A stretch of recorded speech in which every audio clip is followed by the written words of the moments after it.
नमस्कार साथियों। आज हम पढ़ रहे हैं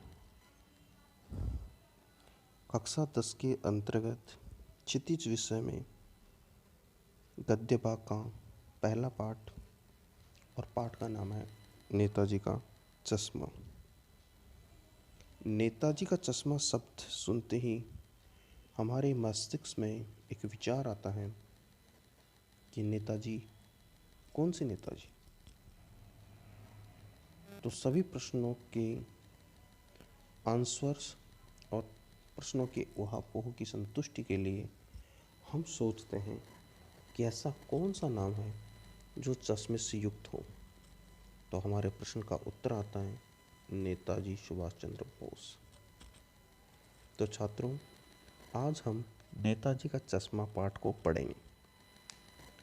नेताजी का चश्मा पाठ पढ़ने से पहले ये ध्यान जरूर रख लें, इस पाठ के लेखक हैं स्वयं प्रकाश। स्वयं प्रकाश एक 80 के दशक के जाने माने नाम है और उनके संदर्भ में हम कुछ पढ़ रहे हैं। स्वयं प्रकाश का जन्म 1947 में इंदौर, मध्य प्रदेश में हुआ।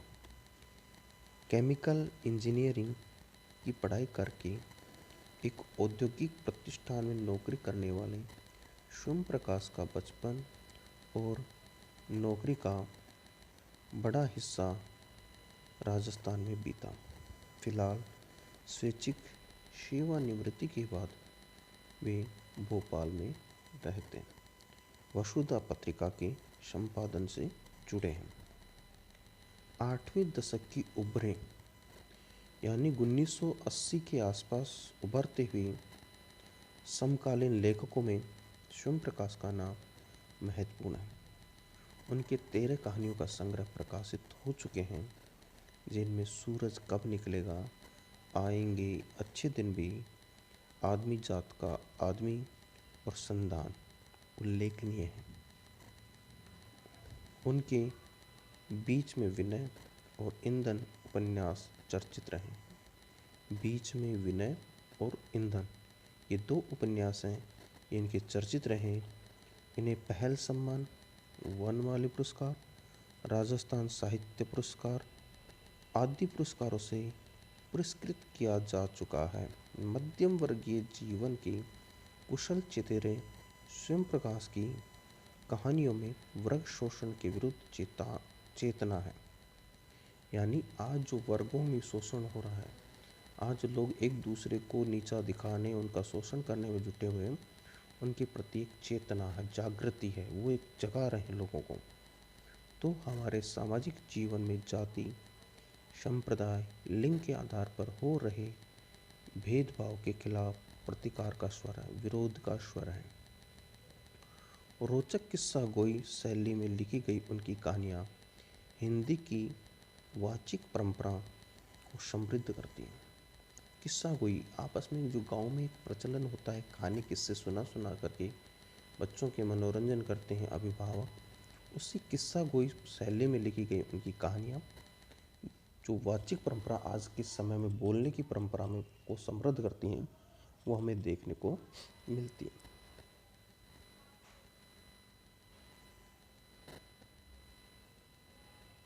चारों तरफ सीमाओं से घिरे भूभाग को देश नहीं होता, देश बनता है उनमें रहने वाले सभी नागरिकों, नदियों, पहाड़ों, पेड़ पौधों, वनस्पतियों, पशु पक्षियों से। इन सब से प्रेम करने, उनकी समृद्धि के लिए प्रयास करने का नाम देशभक्ति है। नेताजी का चश्मा कहानी कैप्टन चश्मे वाले के माध्यम से देश के करोड़ों नागरिकों के योगदान को रेखांकित करती है, जो इस देश के निर्माण में अपने अपने तरीके से सहयोग करते हैं। कहानी यह कहती है कि बड़े ही नहीं, बच्चे भी इसमें शामिल हैं। तो साथियों, अब हम पढ़ रहे हैं नेताजी का चश्मा। नेताजी का चश्मा पाठ के मुख्य केंद्र बिंदु हैं शहर के मध्य नेताजी की मूर्ति, और उस शहर में हर 15 दिन भ्रमण के लिए किसी व्यवसाय के लिए आने वाले हालदार साहब और हालदार साहब के द्वारा मूर्ति की विशेषताओं का वर्णन करने वाले पान वाले का, और इसी के बीच नेताजी की मूर्ति पर चश्मा पहनाने वाले और नेताजी की मूर्ति को स्वरूप प्रदान करने वाले कैप्टन चश्मे वाला, ये इस कहानी के मुख्य केंद्र बिंदु हैं। इन्हीं के साथ हम स्टार्ट करते हैं अपनी कहानी नेताजी का चश्मा। हालदार साहब को हर 15 दिन कंपनी के काम के सिलसिले में उस कस्बे से गुजरना पड़ता था।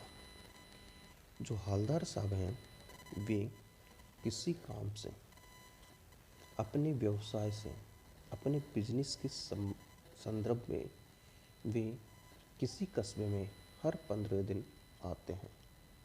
15 दिन जब वे शहर से गुजर रहे होते हैं तो वो देखते हैं कि क्या ये कस्बा है, तो आंसर सामने आता है कस्बा बहुत बड़ा नहीं था जिसे पक्का मकान कहा जा सके वैसे कुछ ही मकान, और जैसे बाज़ार कहा जा सके वैसा एक ही बाज़ार था। अगर कहने को हम कहें कि शहर, तो शहर नाम की वहाँ पर कोई विशेषता नहीं थी। पक्के मकान के तौर पर 2 या 3 पक्के मकान थे। शहर में जिस प्रकार के आज के बाज़ार हैं उन बाज़ारों के संदर्भ में एक छोटा सा बाज़ार था। इसके अलावा उस कस्बे में कुछ भी नहीं था। कस्बे में एक लड़कों का स्कूल, एक लड़कियों का स्कूल, एक सीमेंट का छोटा सा कारखाना। हाँ, कस्बे की जो मुख्यतः विशेषताएं पाई जाती हैं, जो सुविधाएं कस्बे में उपलब्ध होती हैं, उनमें से थी एक लड़कियों का हाई स्कूल और एक लड़कों का हाई स्कूल, साथ में एक सीमेंट का छोटा सा कारखाना, और उसके साथ साथ 2 ओपन एयर सिनेमाघर। आज की आधुनिक सिनेमाघरों की बात थी, मल्टीमैक्स सिनेमाघर ना हो करके ओपन, जिनकी छत खुली हुई होती है, ऐसे 2 सिनेमाघर भी थे, और एक ठो नगर पालिका की थी। ठो का मतलब जगह, ठाहा, ठो, ठोर, एक ऐसी जगह जहाँ नगर पालिका भी संचालित होती थी। नगर पालिका थी तो कुछ न कुछ करती भी रहती थी। अब स्वाभाविक है कि अगर कहीं किसी शहर में नगर पालिका होगी तो वो कुछ न कुछ तो करती ही होगी, और कुछ न कुछ तो क्या, वो जरूरी शहर से संबंधित जुड़े हुए विकास की रूपरेखा तैयार करती होगी, शहर का विकास करती होगी। तो यहाँ की जो नगर पालिका है वह भी इसी प्रकार कार्य करती रहती है। कभी पक्की सड़कें बनवा दी, कभी पेशाब घर बनवा दिए, कभी कबूतरों के लिए छतरी बनवा दी, तो कभी कभी सम्मेलन करवा दी।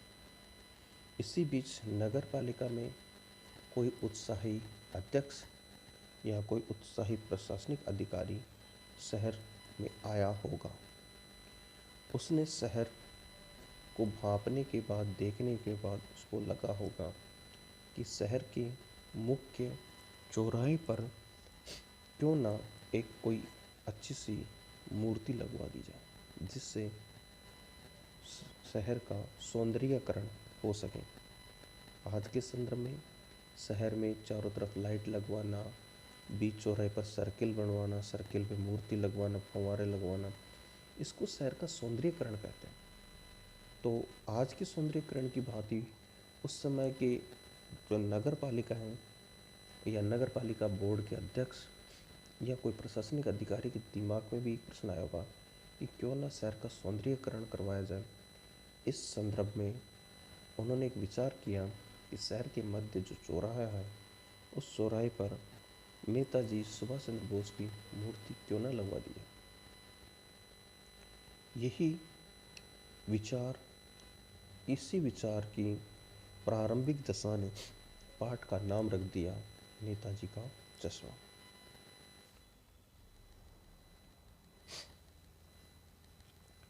पूरी बात तो अब पता नहीं, लेकिन लगता है कि देश के अच्छे मूर्तिकारों की जानकारी नहीं होने और अच्छी मूर्ति की लागत अनुमान उपलब्ध बजट से कहीं बहुत ज़्यादा होने के कारण काफ़ी समय उहापोह चिट्ठी पत्री में बर्बाद हुआ होगा। बोर्ड की शासनावधि समाप्त होने की घड़ी में किसी इकलौते कलाकार को ही अवसर देने का निर्णय किया गया होगा। अब मूर्ति लगाने का विचार किया गया। मूर्ति लगाने के लिए बहुत सारे प्रयास किए गए, बहुत सारे कलाकारों को आमंत्रित किया गया, लेकिन मूर्तिकारों की जानकारी या तो बोर्ड को नहीं थी, या अच्छे मूर्तिकार नहीं उपलब्ध हो पाए, या जो अच्छी मूर्ति बनाने में जो लागत होती है, खर्चा होता है, वो ज़्यादा था और बोर्ड उससे कम पैसा देना पसंद करता था। इसलिए काफ़ी समय व्यतीत हो गया। चिट्ठी पत्रियाँ एक दूसरे के आसपास जाती रही, चलती रही, और बोर्ड का जो समय था वो धीरे धीरे ख़त्म होने की कगार पर था। इसी बीच बोर्ड ने एक निर्णय लिया, क्यों ना शहर के अंदर एक सेकेंडरी स्कूल है, और सेकेंडरी स्कूल में एक ड्राइंग के अध्यापक हैं, मास्टर जी मोतीलाल, उनको ही इस मूर्ति बनाने का आदेश दिया जाए। अध्यापक जी को बुलाया गया और वे आए, उनके सामने विचार रखा और उन्होंने विचारों पर अपनी सहमति दे दी और बोर्ड को या नगर पालिका को आश्वस्त किया कि वे 1 महीने के अंदर ही मूर्ति को बनाकर पटक देंगे।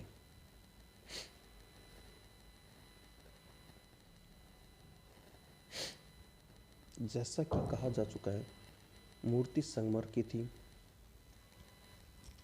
टोपी की नोक से कोट के दूसरे बटन तक की कोई 2 फुट ऊंची, जिसे कहते हैं बस्ट, सुंदर थी। नेताजी सुंदर लग रहे थे, कुछ मासूम और कमसीन। फौजी वर्दी में मूर्ति देखते ही दिल्ली चलो, तुम मुझे खून दो वगैरह याद आने लगते थे। अब जो शहर के मध्य मूर्ति बनाई गई और जो लगाई गई, वो बहुत ही सुंदर थी, कमसीन थी और साथ में संगमरमर की बनी हुई थी। मूर्ति के आकार के संदर्भ में लेखक बताना चाहते हैं कि नेताजी के सर पर एक सेना की टोपी थी। उस टोपी से लेकर के शर्ट के दूसरे बटन तक, यानी आदमी के पेट तक की पूरी मूर्ति, जो लगभग ऊंचाई में 2 फुट के आसपास थी, मूर्ति बनकर के आ गई। मूर्ति को लगा दिया गया। मूर्ति को देखने के बाद बहुत सुंदर दिख रही थी, मादकता ली हुई, नशा ली हुई थी, और देखते ही लगता था कि नेताजी सुभाष चंद्र बोस आदेश दे रहे हैं कि दिल्ली चलो और तुम मुझे खून दो, मैं तुम्हें आज़ादी दूंगा, आदि वगैरह याद आ रहे थे। इस दृष्टि में यह सफल और सराहनीय प्रयास था। अभी तक जो भी कार्य हुआ वो सफल हुआ, जैसा उनका विचार था, और सराहनीय भी था, प्रशंसा योग्य भी था। केवल एक चीज़ की कसर थी। अगर देखने के बाद आभास हुआ तो एक छोटी सी कसर दिखाई दे रही थी, कि कमी दिखाई दे रही थी, कि कलाकार ने जो कलाकारी दिखाई है उसकी एक कमी थी, जो देखते ही खटकती थी। देखने के बाद तुरंत लगता था यार ये तो गलत हुआ। नेताजी की आंखों पर चश्मा नहीं था, यानी चश्मा तो था लेकिन संगमरमर का नहीं था। कि जो मूर्ति बनाई गई, उस मूर्ति पर जो चश्मा लगाया गया वो संगमरमर का नहीं था, उसकी जगह आधुनिक चश्मे लगाए गए थे। एक सामान्य और सचमुच के चश्मे का चौड़ा काला वाला फ्रेम मूर्ति को पहनाया गया। यानी आज के ज़माने में जो आधुनिक बुजुर्गों के चश्मे हुआ करते हैं, उसी प्रकार का काली फ्रेम का एक चौड़े फ्रेम वाला चश्मा उनको पहनाया गया। हवलदार साहब जब पहली बार इस कस्बे से गुजरे और चौराहे पर पान खाने रुके, तभी उन्होंने लक्षित किया और उनके चेहरे पर एक कौतुक भरी मुस्कान फैल गई। वाह भाई, यह आइडिया भी ठीक है। मूर्ति पत्थर की लेकिन चश्मा रियल। जब वो पहली बार इस शहर में आए अपने व्यवसाय के संदर्भ में, और जब वो इस चौराहे के पास से गुजर रहे थे, थोड़ी दूर जाकर वो एक पान वाले की दुकान पर रुकते हैं और वो मूर्ति की ओर देखते हैं, लक्ष्य देखते हैं, तो उनके जो चेहरा था उस पर एक कौतुक भरी, एक आश्चर्यजनक हंसी दिखाई दे रही थी, जिसमें एक आश्चर्य था और आश्चर्य प्रफुल्लित हुआ। वाह भाई, क्यों? ये आइडिया भी ठीक है कि जो आदमी के एक विचार हैं, वो विचार भी ठीक है कि मूर्ति संगमर की बनाई गई, लेकिन चश्मा जो था वो आधुनिक आज के युग में प्रचलित चश्मे ही उनमें लगा दिया गया। जीप कस्बा छोड़ करके आगे बढ़ गई, तब भी हवलदार साहब उस मूर्ति के बारे में सोचते रहे। अंत में उस निष्कर्ष पर पहुंचे कि कुल मिलाकर कस्बे के नागरिकों का यह प्रयास सराहनीय ही कहा जाना चाहिए। महत्व मूर्ति के रंग या कद का नहीं, उस भावना का है, वरना तो देशभक्ति भी आजकल मजाक की चीज़ बनती जा रही। जिस गाड़ी में सवार होकर के हवलदार साहब आए थे, उस गाड़ी से वो धीरे धीरे आगे की ओर बढ़ रहे हैं। मूर्ति को देख करके उनके दिमाग में एक नए भाव आ रहे हैं कि चलिए कोई बात नहीं, आज हमारे देश के नागरिकों के मन में एक देशभक्ति भावना जगी हुई है कि देश के स्वतंत्रता आंदोलन के सेनानी की आंख पर अगर किसी कलाकार ने चश्मा लगाना भूल गया होगा, तो भारत के लोगों और भारत के नागरिकों का कर्तव्य है कि उस चश्मे की पूर्ति को वो पूरा करें। और उन्होंने वही किया कि कलाकार की भूल या त्रुटि को सुधार कर उस मूर्ति को वास्तविक स्वरूप दिया। इस विचार के साथ वो आगे बढ़ते रहे। दूसरी बार जब हवलदार साहब उधर से गुजर रहे थे, तो उन्हें मूर्ति पर कुछ अंतर दिखाई दिया। अब हवलदार साहब हर 15 दिन में इस कस्बे से गुजरते हैं, तो प्रथम 15 दिन के बाद वो आकर के गुजरे, तब तो उन्होंने देखा कि यहाँ पर एक मूर्त और उस पर एक चश्मा लगा रखा है, जो काली फ्रेम का मोटी फ्रेम वाला चश्मा। जब अगले 15 दिन में फिर वो इस अपने व्यवसाय के कार्य से यहाँ से गुजर रहे थे, तो उन्होंने देखा, उनकी नज़र नेताजी की मूर्त पर पड़ी और उन्होंने देखा कि इस बार जो चश्मा था उसमें कुछ अंतर था। ध्यान से देखा तो पाया चश्मा दूसरा। इस बार वो काली फ्रेम का चूड़ा वाला चश्मा नहीं था, पहले मोटे फ्रेम वाला चौकोर चश्मा था, अब तार की फ्रेम वाला गोल चश्मा। अब इस बार जो चश्मा लगाया गया वो महात्मा गांधी की तरह गोल फ्रेम वाला तार की फ्रेम से बना हुआ चश्मा लगाया। हवलदार साहब का कौतुक और बढ़ा, कौतुक जानने की इच्छा फिर बढ़ी। वाह भाई, क्या आइडिया! मूर्ति कपड़े नहीं बदल सकती, लेकिन चश्मा तो बदल ही सकती है। कि मूर्ति है, जो मूर्त है, वो कपड़े तो नहीं बदल सकती, लेकिन ऐसा कभी कभार हो सकता है कि वो चश्मा तो बदल ही सकती है। तीसरी बार फिर नया चश्मा था।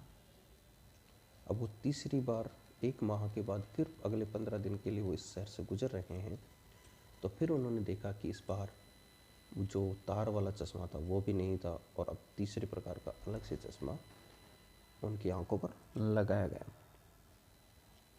हवलदार साहब की आदत पड़ गई, हर बार कस्बे से गुजरते समय चौराहे पर रुकना, पान खाना, मूर्ति को ध्यान से देखना। हर बार जब कौतुक दुर्दमनीय हो उठा, तो पान वाले से पूछ लिया। अब हालदार साहब का एक व्यवहार सा हो गया कि जब भी वो शहर में गुजर रहे होते तो वो पान वाले के पास आते, पान खाते और उस उस मूर्ति को देखते, और हर बार वो मूर्ति पर चश्मा अलग अलग होता। अब उनसे ये जो कौतुक है, जानने की इच्छा है, वो एक शब्द आया यहाँ पर, दुर्दमनीय। उपसर्ग है, मैं बता दूँ आपको। दुर्दमनीय, दुर का मतलब दुष्कर है, कठिन है। दमनीय यानी दमन करना, अपनी इच्छाओं का दमन करना कठिन है। ठीक है साथियों, दुर्दमनीय का मतलब दुष्कर है या कठिन है, दमनीय यानी अपनी इच्छाओं का। अब उनकी इच्छा थी कि मैं पूछूं कि इन पर, अब वो ना चाहते हुए फिर वो उनको दमन करना चाहते, अपनी इच्छा को दबाना चाहते। अरे यार मत पूछो यार, क्या पूछेंगे इससे। फिर भी वो नहीं रह सके और अंततः उन्होंने पान वाले से पूछ ही लिया, क्यों भाई, क्या बात है, यह है तुम्हारे नेताजी का चश्मा हर बार बदल कैसे जाता है। अरे भैया बताओ तो सही कि आपकी जो नेताजी का जो चश्मा है वो हर बार बदल कैसे जाता है। जितनी बार मैं इस शहर से गुजर रहा होता हूँ उतनी बार ये चश्मा मुझे बदला बदला सा दिखता है। वो सपना चौधरी का गाना नहीं है, बदली बदली लाल है। तो उसी प्रकार ये जो नेताजी का चश्मा है वो मुझे हर बार बदला बदला सा क्यों लगता है। पान वाले के खुद के मुंह में पान ठुसा हुआ था। वह एक काला मोटा खुश मिजाज आदमी था। अब जो पान वाले की दुकान पे जो बैठा हुआ व्यक्ति था उसने अपने मुंह में पान लगा रखा था, और पान लगाते लगाते जो उनका स्वरूप था वो यहाँ पर कबीर ने बहुत ही, लेखक ने बहुत ही अजीबोगरीब तरीके से प्रदर्शित किया कि रंग उनका काला है, शरीर उनका मोटा खुश मिजाज है, जो हमेशा मस्त तरीके से रहते हैं। उनसे उन्होंने पूछ ही लिया, और हालदार साहब का प्रश्न सुनकर वह आंखों ही आंखों में सा चेहरे पर खुशी महसूस हुई। उसकी तोंद थिरकी, जो उसके पेट था वो पेट थोड़ा सा थिरका। पीछे घूमकर उसने दुकान के नीचे पान को थूका। साइड में जो पीक होती है पान से निकला हुआ, जो जर्दे से युक्त जो थूक होता है, वो थूक उन्होंने नीचे डाला और अपनी लाल काली बत्ती से दिखाकर उनके मुंह में लाल कलर के, पान के कलर से लाल और काले का जर्दे से काफ़ी पुराने हो चुके कीड़े टाइप में उनके लाल और काले जो 3200 दांत होते हैं उनको दिखाकर बोले, कैप्टन चश्मे वाला करता है कि ये जो भी खुराफात है, ये जो भी कार्य करता है वो कैप्टन चश्मे वाला करता है। क्या करता है? हवलदार साहब ने पूछ लिया, क्या करता है? हवलदार साहब कुछ समझ नहीं पाए। चश्मा चेंज करता है। क्या करता है? चश्मा चेंज करता है। पान वाले ने समझाया, क्या मतलब, क्यों चेंज कर देता है? हवलदार साहब का अगला प्रश्न था, मैं समझा नहीं भैया, क्यों चेंज कर देता है? हवलदार साहब अब भी नहीं समझ पाए। कोई ग्राहक आ गया समझो, उनको चौड़े चौखट चाहिए, तो कैप्टन किधर से लाएगा? अब हवलदार साहब को पान वाला समझा रहा है कि मान लीजिए कोई ग्राहक आ गया या कोई उपभोक्ता आ गया या कोई खरीदार आ गया, उसने कैप्टन से कहा कि मुझे चौड़ी फ्रेम का या चौड़ी चौखट का चश्मा चाहिए, तो कैप्टन चश्मा कहाँ से लेके आएगा? तो कैप्टन के पास अगर चश्मा नहीं होगा तो वो नेताजी का चश्मा उतार कर उसको दे देगा और नेताजी की आंखों पर दूसरा चश्मा लगा देगा। तो उसको मूर्ति वाला दे दिया, उधर दूसरा बिठा दिया। अब हवलदार साहब को बात कुछ कुछ समझ में आई। एक चश्मे वाला है जिसका नाम है कैप्टन, उसे नेताजी की बगैर चश्मे वाली मूर्ति बुरी लगती है। बल्कि आहत करती हैं, दर्द देती हैं। मानो चश्मे के बगैर नेताजी को असुविधा हो रही। उसको लगता है कि अगर नेताजी की आंखों पर अगर हम चश्मा नहीं लगाते तो नेताजी को देखने में दिक्कत होती है, नेताजी को शहर दिखाई नहीं देता। इसलिए उनके दुख को दूर करने के लिए वो नेताजी की आंखों पर चश्मा लगा देता। इसलिए वह अपनी छोटी सी दुकान में उपलब्ध गिने चुने फ्रेमों में से एक नेताजी की मूर्ति पर फिट कर देता है। लेकिन जब कोई ग्राहक आता है और उसे वैसे ही फ्रेम की दरकार होती है जैसा मूर्ति पर लगा है, तो कैप्टन चश्मे वाला मूर्ति पर लगा फ्रेम संभवतः नेताजी से क्षमा मांगते हुए लाकर ग्राहक को दे देता है और बाद में नेताजी को दूसरा फ्रेम लौटा देता है। वाह भाई, खूब! क्या आइडिया है, क्या विचार है, क्या उम्दा काम है। मान गए भाई, मान गए कैप्टन, तुझे तो मान गए। लेकिन भाई एक बात अभी भी समझ में नहीं आई। हवलदार साहब ने पान वाले से फिर पूछा, नेताजी का ओरिजिनल चश्मा कहाँ गया? कि चलो भैया समझ गए कि कैप्टन आता है, लगाता है और जब उसको ज़रूरत होती है उतार के चला जाता है, दूसरा उसकी जगह लगा देता है। लेकिन एक बात और बताओ कि जो नेताजी का ओरिजिनल वाला चश्मा था, नेताजी तो शुरू से लगाते आ रहे हैं, तो नेताजी जो शुरू से चश्मा लगाते आ रहे हैं वो कहाँ गया? पान वाला दूसरा पान मुंह में ठूस चुका था। दोपहर का समय था, दुकान पर भीड़ भाड़ अधिक नहीं थी। वह फिर आंखों ही आंखों में हंसा। उसकी तोन थरकी, कत्थे की हंडी फेंक, कत्थे की डंडी फेंक, पीछे मुड़कर नीचे पीक थूकी और मुस्कुराता हुआ बोला, मास्टर बनाना भूल गया। दुकान का दृश्य दिखा है कि एक दुकान है, भीड़ कम है। भीड़ कम होने के कारण जो दुकानदार है वो हवलदार साहब की बातों को बहुत तरीके से सुन रहा है और उनका जवाब दे रहा है। अगर वहाँ पर ग्राहक होते, भीड़ होती, तो वो शायद जवाब नहीं देता। इसलिए उसने समझा उचित समय है और वो जवाब दे रहा था। इसी बीच जो पान वाला है वो हांडी में से डंडी से चूना लगा रहा है पान के पत्ते पर और कत्था लगा रहा है। एक पान उसने अपने मुंह में ठूंस पहले से रखा है। अब जब उसका मुंह भर गया पान की पीक से, तो वो साइड में पान की दुकान के नीचे पीक थूकता है और जो हांडी में चूना लगाने की जो डंडी है उसको साइड में पटकता है और हंसता हुआ, जिससे उसकी जो तोंद है वो हिल रही है, और जवाब देता है। क्या जवाब देता है? कि मास्टर जी ने चश्मा लगाना भूल गया। क्या मास्टर जी चश्मा लगाना भूल गए?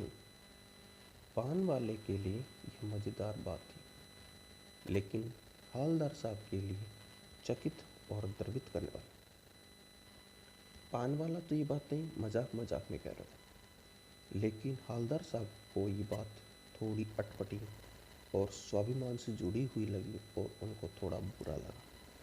यानी वह ठीक ही सोच रहे थे। मूर्ति के नीचे लिखा था, मूर्तिकार मास्टर मोतीलाल। कि अभी तो वो सोच रहे थे वो ठीक ही था कि किसी की गलती से ऐसा हुआ है, और मूर्ति के नीचे लिखा हुआ था। ऐसे कई बार बहुत सारे लेखक अपना नाम लिख देते हैं कि मूर्तिकार मास्टर मोतीलाल वाकई कस्बे का अध्यापक था। बेचारे ने महीने भर में मूर्ति बनाकर पटक देने का वादा कर दिया था। बना भी ली होगी, लेकिन पत्थर में पारदर्शी चश्मा कैसे बनाया जाए?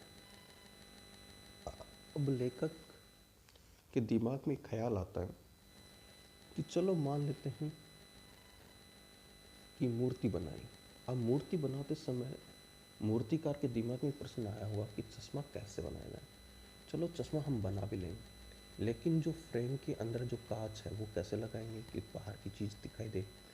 और वो भी अगर मान लो भूल गए या उसका भी कुछ हुआ, तो उसके साथ साथ कांच कैसा होगा?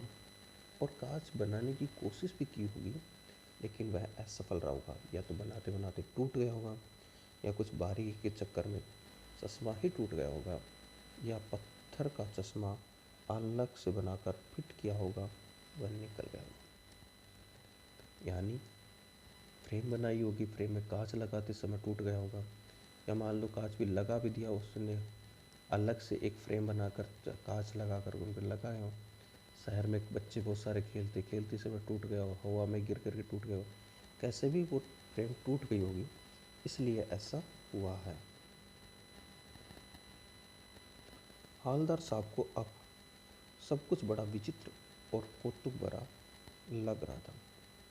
इन्हीं ख्यालों में खोए खोए पान के पैसे चुकाकर चश्मे वाले की देशभक्ति के समक्ष नतमस्तक होते हुए वह जीप की तरफ चले, फिर रुके, पीछे मुड़े, पान वाले के पास जाकर पूछा, क्या कैप्टन चश्मे वाला नेताजी का साथी है या आज़ाद हिंद फौज का भूतपूर्व सिपाही? एक बार हवलदार साहब थोड़े आगे बढ़ गए, फिर वापस आए और पान वाले से पूछा कि चलो कोई बात नहीं, ये तो बता दो कि ये जो कैप्टन है, या तो ये नेताजी का दोस्त है, या फिर ये इससे पहले नेताजी की जो भारतीय हिंद फौज, आज़ाद हिंद फौज थी, उसका सिपाही है, इसलिए उसने ऐसा किया हो। पान वाला नया पान खा रहा था, पान पकड़े अपने हाथ को मुंह से 1.5 इंच दूर रोककर उसने हवलदार साहब का जवाब देना। हवलदार साहब को ध्यान से देखा, फिर अपनी लाल काली बत्ती सी दिखाई और फिर मुस्कुरा कर बोला, नहीं साहब, ये ना तो आज़ाद हिंद फौज का सिपाही है और ना नेताजी का दोस्त है। नहीं है सर, वो लंगड़ा क्या जाएगा फौज में, पागल है पागल। पान वाले का जवाब बड़ा ही अजीबोगरीब था कि वो लंगड़ा कहाँ से फौज में जाएगा साहब, उससे चला नहीं जाता, वो फौज में जाएगा, वो तो एक तरह का पागल है, घूमता रहता है शहर शहर। वो देखो, वो आ रहा है, आप इसी से बात कर लो, फ़ोटो वोटो छपवा दो उसका कहीं कि देखिए साहब वो रहा कैप्टन चश्मे वाला, आप उससे देख लो, उससे बात कर लो, आपको लगता है कि वो अच्छा काम कर रहा है तो अखबारों में उनकी फ़ोटो वोटो छपवा दो, कहीं भी उनकी फ़ोटो छपवा दो। हवलदार साहब को पान वाले द्वारा एक देशभक्त का इस तरह मजाक उड़ाया जाना अच्छा नहीं लगा। मुड़कर देखा तो अवाक रह गए। एक बेहद बूढ़ा मरियल सा लंगड़ा आदमी, सिर पर गांधी टोपी, आंखों पर काला चश्मा लगाए, एक हाथ में एक छोटी सी संदूकची और दूसरे हाथ में एक बांस पर टके हुए बहुत सारे चश्मे लिए, अभी अभी एक गली से निकला था और अब एक बंद दुकान के सहारे अपना बांस टिका रहा था। जब हवलदार साहब ने देखा तो कैप्टन चश्मे वाला एक बहुत बुजुर्ग, मरने के समीप, जिसके सर पर गांधी जी की टोपी और आंखों पर काला चश्मा लगा रखा, उसके एक हाथ में एक संदूक है जिसमें बहुत सारी फ्रेम हैं, आंखों के नंबर चेक करने के कुछ नमूने हैं, और साथ में एक बांस पर टके बहुत सारे चश्मे। वो अभी अभी एक गली से बाहर निकला है और एक बंद दुकान के पास, शटर के पास उसने अपने बांस को टिकाया और वो कुछ देर के लिए आराम कर रहा।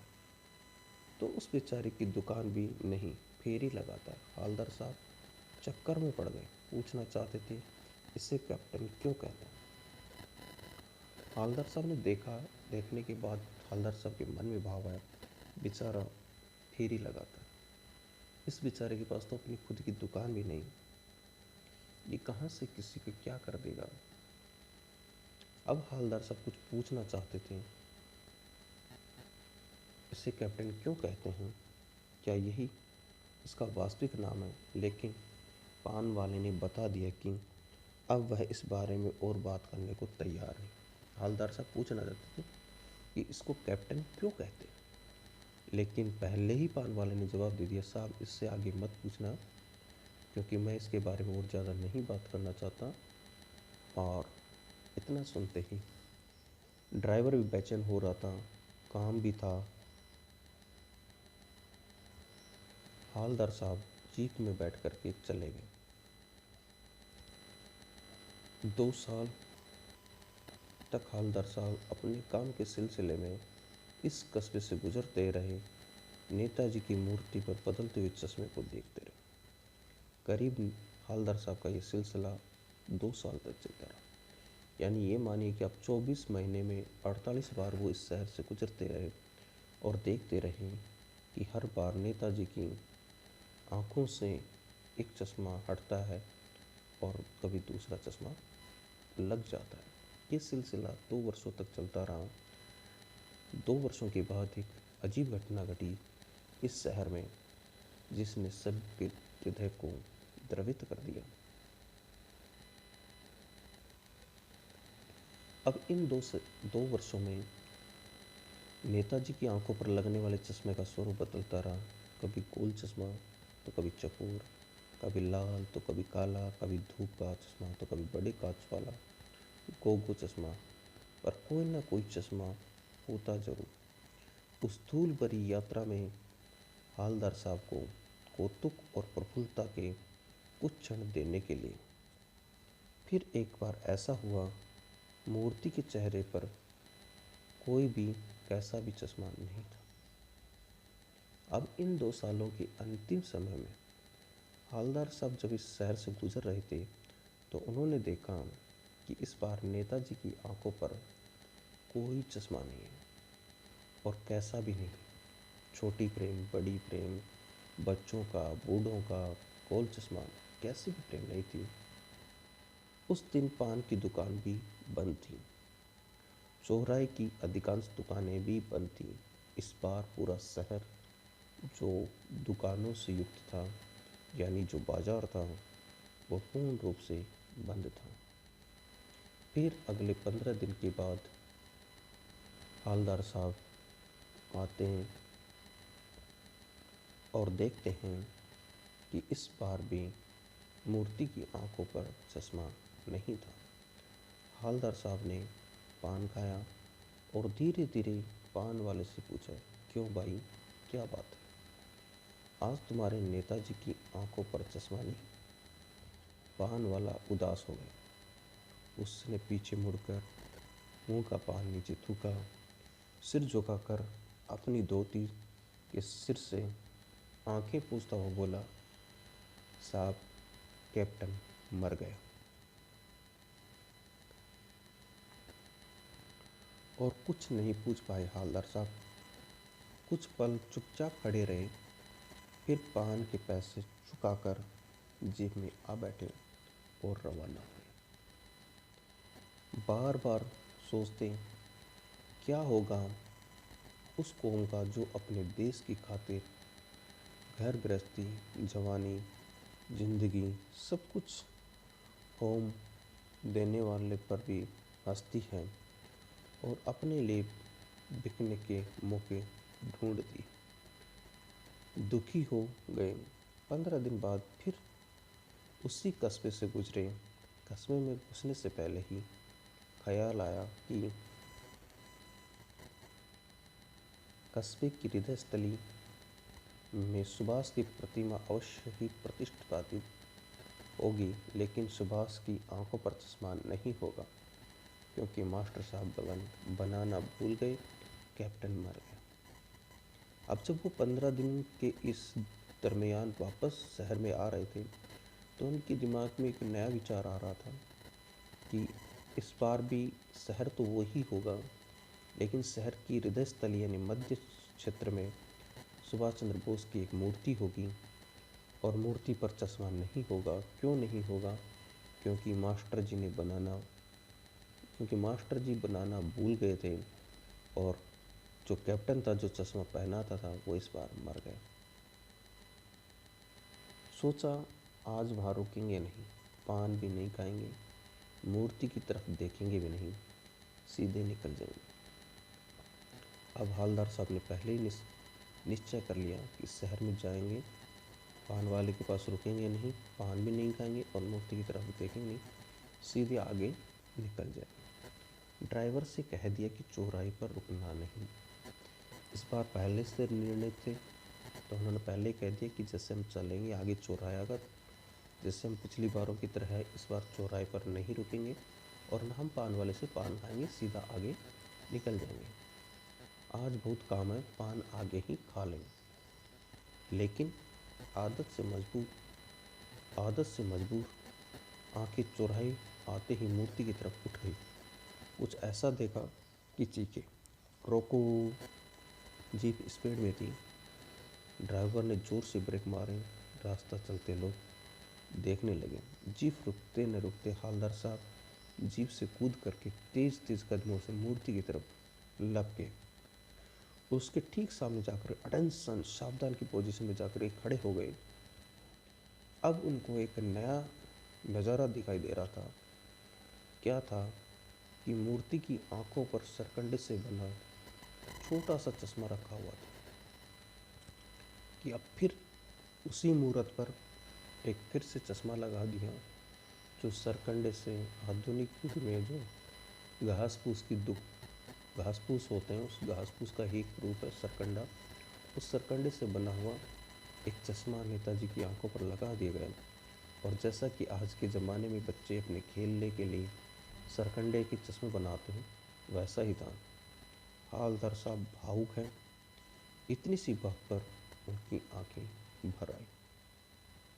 तो साथियों, ये हमारा पाठ नेताजी का चश्मा पूरा हुआ।